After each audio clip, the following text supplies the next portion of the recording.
Okay, we're recording now, I think. And I wanted to talk a little bit about Neville Goddard. So I mentioned him in the radio show this afternoon. I wanted to play a little bit from a video on YouTube and then give you a little bit of my understanding of what he's saying, why he's saying it the way he is, and what he actually means, based on my personal experience of applying the techniques that he talks about and kind of internalizing the philosophy behind it. So here we go. Here's Neville Goddard from YouTube. Mark, where Jesus is hungry, and seeing a fig tree afar off, having leaves, he came, if haply he might find anything thereon. And when he came to it, he found nothing but leaves, for the time of figs was not yet. And Jesus answered and said unto it, No man eat fruit of these hereafter forever. And his disciples heard it. Mark 11:13-14. And in the morning, as they passed by, they saw the fig tree dried up from the roots. Mark 11:12. What tree am I blasting? Not a tree on the outside. It is my own consciousness. I am the vine. John 15:1. My consciousness, my I amness is the great tree. And habit once more suggests emptiness. It suggests bareness. It suggests 4 months before I can feast. But I cannot wait 4 months. I give myself this powerful suggestion that never again will I even for a moment believe that it will take 4 months to realize my desire. The belief in lack must from this day on be barren and never again reproduce itself in my mind. It is not a man blasting a tree. Everything in the Bible takes place in the mind of man, the tree, the city, the people, everything. There is not a statement made in the Bible that does not represent some attribute of the human mind. They are all personifications of the mind and not things within the world. Consciousness is the one and only reality. There is no one to whom we can turn after we discover that our own awareness is God. For God is the cause of all, and there is nothing but God. You cannot say that a devil causes some things and God others. Listen to these words. Thus saith the Lord to his anointed, to Cyrus, whose right hand I have holden, to subdue nations before him. And I will Okay, loose that's the enough words of of that, I think. kings to open before. Right, he does like the Bible, does our Neville. I'm not so keen on the biblical references, but that fig tree story is interesting, simply because it's letting go. He's talking about letting go of things that are not suitable anymore, and then growing a new source of supply or whatever. So what he's talking about with the fig tree is letting go of the old consciousness and then allowing the new consciousness to grow in its place. Very simple idea, but you have to be able to do it in that order. You've got to let go before the new can emerge. You've got to let go of anything that you don't want in your life before you get the things that you want.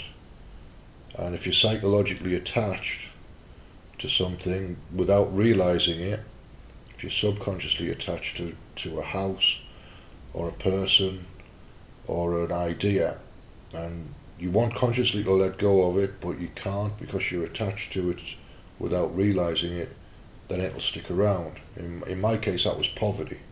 I was attached to the idea of being poor. And I've lived my whole life within that idea. And last year, I started to let go of that. I started working with the ideas that Neville Goddard talks about and that other people talk about. Hale Dworsky and the Sedona method are part of that as well. Emotional freedom techniques part of what I was doing.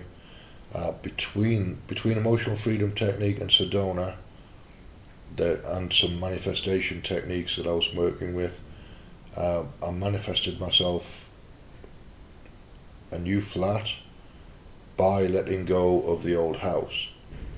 Now that doesn't make a lot of sense, but if you do it in the other way, if you let go of the old house and then create the new, that's more logical about it.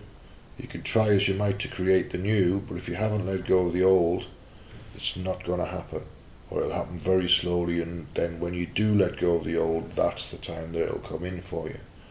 This is why people don't get results from the law of attraction, because they're holding on to ideas that they don't need with the thing that they want to be. Really, it's a change in your consciousness to become somebody else that produces the external effects. And if you want something on the outside but you're not prepared to change yourself to get it, then it's never going to emerge. This is why so many people dislike and discourage law of attraction stuff. Even the law of attraction coaches don't really get it that well. But certainly there's some good stuff in there. It's a very kind of cruise ship seminar based way of doing things. That's the business model that Esther Hicks uses. But it's okay for what it is, but you have to have other pieces in place for it to work. Neville Goddard is part of that. If you listen to Neville Goddard often enough before you go to sleep, and you internalize some of the philosophy and some of the ideas, and then you start letting go of the old stuff as a result of changing your philosophy, then new things can come in. That's the sequence that I did it in. I'm encouraging other people to do the same thing with my radio show, with my radio station. Now with this YouTube channel, I'll be doing some work here. We'll see how it goes with people. If they like it, I'll do more. If I get paid for it in some way, if I can find a business model that's ethical, then I'll do more. If people want to give me donations, I'll do more. However it works, I do have to get paid at some point. I'm not going to pretend that I'm doing it for free, but I'll do a certain amount for free. We'll see. Anyway, the radio show is 11 a.m. Eastern on Saturday mornings on revolution.radio. The radio station is www.radioprojects.co.uk. You'll find a lot more there. It runs 24/7. The radio show I do on Saturdays is 1 hour.